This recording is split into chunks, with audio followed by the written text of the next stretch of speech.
السلام علیکم. ہم لوگوں نے پچھلے پیریڈ میں یا پارٹ 1 میں یہ دیکھے تھے کہ وجے نگر کی جو حکومت تھی ان کے درمیان تصادم بڑھتا گیا اور بہمنی سلطنت تقسیم ہوتی چلی گئی، اور یہ سلطنت برار کے اماد شاہی، بیدر کے برید شاہی، بیجاپور کے عادل شاہی، احمد نگر کے نظام شاہی اور گولکنڈہ کے قطب شاہی، اس طرح سے 5 ٹکڑوں میں بٹ گئی. پھر بعد میں آہستہ آہستہ سے سن 1526 میں عہد سلاطین کا بھی خاتمہ ہو گیا. اس کے بعد سن 1526 میں مغلیہ دور کی بنیاد پڑی. مغلیہ دور کے سب سے پہلے بادشاہ ظہیر الدین محمد بابر، جنہوں نے مغل حکومت کی بنیاد ڈالی. وہ وسطی ایشیا میں موجودہ ازبکستان کے فرغانہ نامی ریاست کے حکمراں تھے.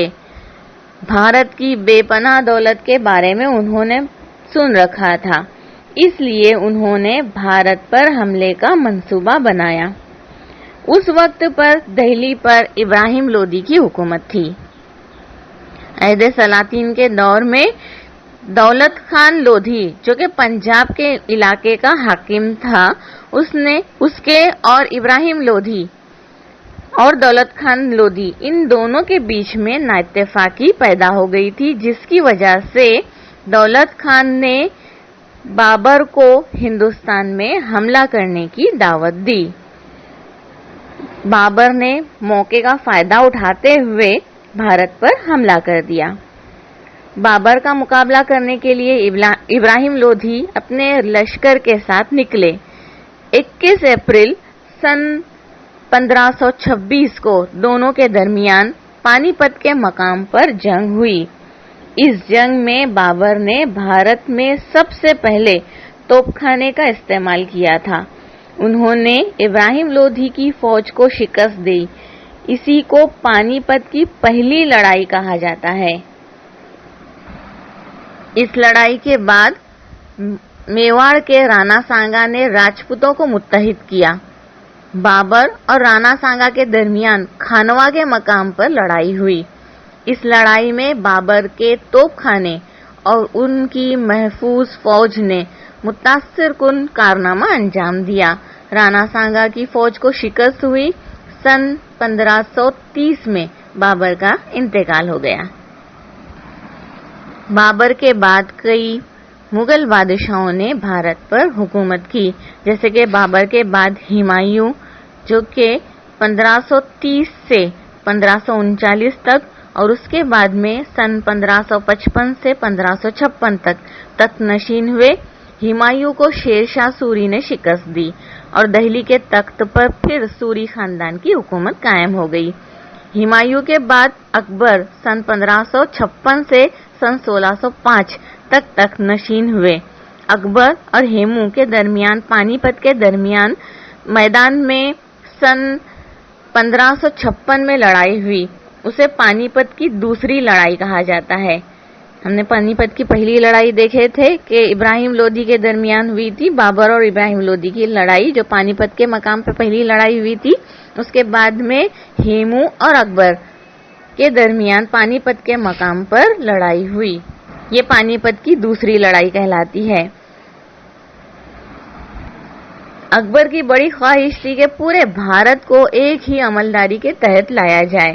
اکبر کے بعد جہانگیر 1605 سے سن 1628 شہنشاہ بنے. ان کے دور عہد میں ان کی ملکہ نور جہاں نے مؤثر کارہائے نمایاں انجام دیے. جہانگیر کے بعد شاہ جہاں سن 1628 سے سن 1658 شہنشاہ بنے. شاہ جہاں کے بعد اورنگزیب سن 1658 سے سن 1707 طویل عرصے تک شہنشاہ رہے.